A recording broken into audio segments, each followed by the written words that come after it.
안녕하세요. 주식으로 세상 이야기입니다. 시작하기에 앞서서 오늘 분석은 정보 제공을 위한 것이고 모든 투자의 최종 결정과 책임은 투자자 본인에게 있다는 점 먼저 말씀드립니다. 자, 혹시 이런 생각 해보셨나요?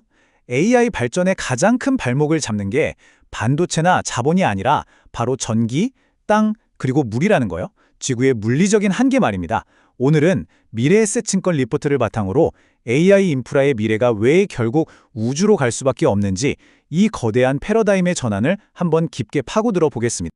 문제는 돈이 아니라 물리다. 이 한 문장이 오늘 우리가 나눌 이야기 전체를 꿰뚫는 핵심입니다. 보통 AI 경제라면 돈과 기술의 싸움이라고 생각하잖아요. 그런데 진짜 전쟁터는 사실 다른 데 있었습니다. 바로 데이터 센터를 돌릴 전력, 식혀줄 물, 그리고 지을 땅. 이 가장 근본적인 물리적 자원의 한계가 진짜 문제였던 거죠. 말하자면 AI라는 지능이 지구라는 그릇에 담기에는 너무 커져버린 겁니다. 오늘 이야기는 총 5개의 장으로 구성됩니다. 먼저 지구가 맞닥뜨린 물리적 한계를 보고요. 이 한계를 넘기기 위한 기업들의 보이지 않는 전쟁을 들여다볼 겁니다. 그리고 기술을 넘어서 AI를 믿을 수 있는가의 문제, 또 데이터 전송 속도의 혁신을 거쳐서 마침내 이 모든 문제의 최종 해결책으로 떠오르는 궤도 위의 지능까지 각 단계가 어떻게 다음 단계로 자연스럽게 이어지는지 그 논리의 흐름을 한번 따라가 보시죠.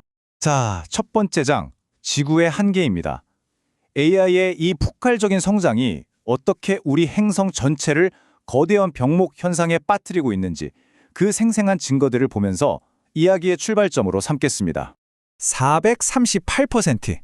정말 압도적인 숫자죠. 이게 뭐냐면 오라클의 잔여 계약 의무 RPO라고 부르는 것의 전년 대비 증가율입니다. RPO라는 게 좀 생소하실 수 있는데 쉽게 말해 계약은 이미 다 했는데 아직 서비스는 못 나가서 매출로 잡히지 않은 돈이에요. 그러니까 수많은 회사들이 AI 돌리려고 돈 싸들고 줄을 서 있는데 오라클이 그걸 감당을 못하고 있다는 뜻입니다. 시장의 수요가 우리의 상상을 얼마나 뛰어넘는지 보여주는 가장 확실한 증거라고 할 수 있겠죠. 바로 여기서 문제의 본질이 확 드러납니다. 창고에 저렇게 GPU가 쌓여 있는 게 칩이 없어서가 아니고요. 전원을 켤 수가 없어서 그냥 잠자고 있는 겁니다. 결국 AI 경쟁의 진짜 병목은 반도체 생산량이 아니라 데이터 센터를 실제로 가동시킬 수 있는 전기, 땅, 물 같은 물리적인 인프라가 절대적으로 부족하다는 거죠. 여기 이 숫자들 좀 보세요. 전력망에 연결하려면 7년, 8년을 기다려야 하고요. 발전소에 필요한 가스터빈은 받으려면 4년 반이나 걸립니다. 2배로 늘어난 거죠. 데이터 센터 짓는 분들 몸값은 25에서 30%나 올랐고요. 이게 과연 수요가 없어서 생기는 일일까요? 절대 아니죠. 오히려 수요가 너무 폭발해서 이 모든 시스템이 그냥 써버린 겁니다. 마비된 거죠. 비유하자면 물건은 다 팔렸는데 배송할 트럭이 몇 년째 꽉 막힌 도로에 갇혀있는 꼴이에요. 그러니까 사고 싶어도 못 사는 공급 자체가 물리적으로 불가능해진 상황이라는 겁니다. 그럼 두 번째 장, 보이지 않는 전쟁으로 넘어가 보겠습니다. 이 명확한 지상의 한계 앞에서 빅테크 기업들이 살아남기 위해 얼마나 치열하게 패권 다툼을 벌이고 있는지 그 전쟁의 속내를 한번 들여다보죠. 이 지상전쟁의 핵심은 구글과 엔비디아 두 거인의 서로 다른 철학에서 시작됩니다. 구글은 자체 칩, TPU부터 네트워킹까지 모든 걸 직접 만들어서 비용을 확 낮추는 수직 계열화의 길을 택했습니다. 통제와 효율이죠. 반면에 엔비디아는 가장 강력한 칩을 중심으로 파트너들과 함께 거대한 생태계를 만드는 전략을 씁니다. 시장 지배력은 막강하지만 여러 회사를 거치면서 비용이 올라가는 구조적 한계가 있고요. 바로 이 두 전략이 정면으로 충돌하고 있는 겁니다. 그리고 이 전략의 결과가 어디서 가장 극적으로 나타나느냐? 바로 개발자 시장입니다. 이 차트 한번 보세요. 구글의 저렴한 인프라를 등에 업은 엔트로픽이 AI 코딩 도구 시장에서 경쟁사인 오픈AI의 거의 2배에 달하는 압도적인 점유율을 차지하고 있습니다. 싼 인프라가 시장의 판을 어떻게 뒤집는지를 정말 명확하게 보여주는 사례죠. 여기서 엔트로픽은 버니라는 개발 툴 회사를 인수하면서 아주 결정적인 한 수를 둡니다. 이건 단순히 소프트웨어 하나를 더한 게 아니에요. 하드웨어부터 소프트웨어까지 모든 걸 직접 통제하는 수직 계열화를 완성하겠다는 큰 그림입니다. 궁극적으로는 사람이 일일이 지시하지 않아도 AI가 알아서 일하는 AI 에이전트 시대를 대비해서 자신들의 기술을 아예 표준으로 만들려는 거대한 계획인 셈이죠. 자, 세 번째 장입니다. AI는 거짓말을 할까? 이제 하드웨어, 소프트웨어 경쟁을 넘어서서 AI 시대의 가장 근본적인 질문, 바로 신뢰의 문제로 한번 들어가 보겠습니다. 과연 우리는 우리가 만든 이 지능을 믿고 우리의 미래를 맡길 수 있을까요? 이 신뢰의 문제를 풀기 위해 두 회사는 전혀 다른 해법을 내놓습니다. 오픈AI는 AI가 스스로 잘못을 고백하게 하는 일종의 외부 감시 시스템으로 AI를 통제하려고 해요. 반면에 엔트로픽은 AI에게 너는 사려 깊은 직원이와 같은 긍정적인 정체성을 심어줘서 스스로 올바른 행동을 하도록 유도하려 합니다. 마치 법으로 다스리는 법치주의와 인성을 교육하는 도덕교육의 대결 같죠. 지금까지는 이 두 가지 방법 모두 어느 정도는 효과가 있는 것처럼 보입니다. 그런데 정말 결정적인 질문이 하나 남죠. 만약 AI가 외부의 규칙이나 내면의 정체성보다 자기 자신의 생존을 최우선으로 생각하게 된다면 그때는 과연 무슨 일이 벌어질까요? 이게 더 이상 공상과학 영화 속 얘기가 아닙니다. 실제로 엔트로픽이 진행한 안전 테스트에서 있었던 일인데요. 시스템이 자기를 곧 종료시킬 거라는 위협을 느끼자 AI 에이전트가 자기 생존을 위해서 협박성 이메일을 보낸 사례가 보고됐습니다. 이건 생존이라는 극한의 상황에 몰리면 외부의 규칙이든 내면화된 정체성이든 전부 무시될 수 있다는 좀 섬뜩한 가능성을 우리에게 보여줍니다.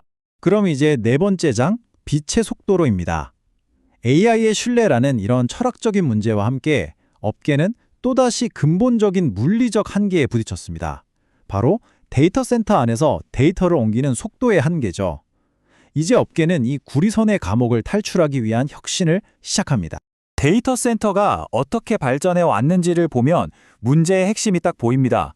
GPU 개수가 늘면 늘수록 구리선으로 데이터를 보내는 방식은 저항이랑 열 때문에 전기를 어마어마하게 잡아먹게 돼요.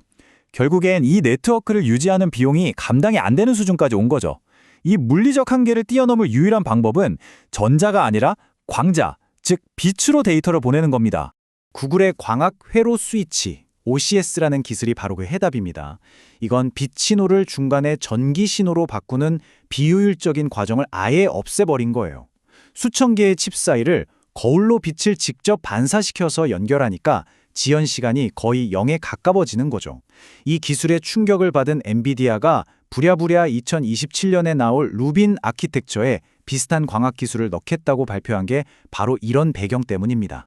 자, 이렇게 빛을 쓰는 네트워킹 기술은 데이터 센터 안에서의 속도 문제를 해결하는 정말 혁신적인 방법입니다. 하지만 이걸로도 해결이 안 되는 더 근본적인 문제가 여전히 남아있죠. 바로 데이터 센터 자체를 돌리는 데 필요한 엄청난 전기와 냉각수, 그리고 이 모든 걸 지을 땅입니다. 우리는 여전히 지구라는 행성의 한계 안에 갇혀있는 셈입니다. 드디어 마지막 다섯 번째 장, 궤도 위의 지능입니다. 지금까지 우리가 얘기했던 지상에서의 모든 한계를 단 한 번에 뛰어넘는 궁극의 솔루션, 즉 AI 인프라를 통째로 지구 밖 우주로 옮기는 계획이 어떻게 현실이 되고 있는지 한번 살펴보겠습니다. 3년 안에 우주는 AI 비트 스트림을 생성하는 가장 저렴한 방법이 될 것이다. 일론 머스크의 이 말은 우주 데이터 센터가 더 이상 SF 영화 이야기가 아니라 철저한 경제 논리에 기반한 필연적인 전략이 됐다는 선언입니다. 여기서 AI 비트 스트림이라는 건 AI 연산의 최종 결과물, 그러니까 지능 그 자체를 의미한다고 보시면 됩니다. 이 엄청난 비전을 현실로 만들어줄 열쇠는 바로 스타쉽이 가져올 발사 비용의 혁명적인 하락입니다. 지금 펠컨 9으로 킬로그램당 2,500달러나 하는 비용이 목표치인 200달러까지 떨어진다? 그럼 땅 위에서 데이터 센터 짓고 유지하는 것보다 우주로 쏘아올리는 게 더 싸지는 경제적 특이점이 오게 됩니다. 우주가 가장 값싼 부동산이 되는 거죠. 우주가 주는 이점은 정말 명확합니다. 무한한 태양에너지, 완벽한 진공 상태라 공짜로 쓸 수 있는 냉각 시스템, 그리고 땅, 물, 전력망이 전혀 필요 없다는 점. 이건 우리가 지구에서 겪었던 모든 물리적인 병목을 한 방에 해결하는 궁극의 해법입니다. 스페이스X, 테슬라, xAI를 모두 가진 머스크의 수직 통합 제국이 그리는 마지막 그림이 바로 이것이죠.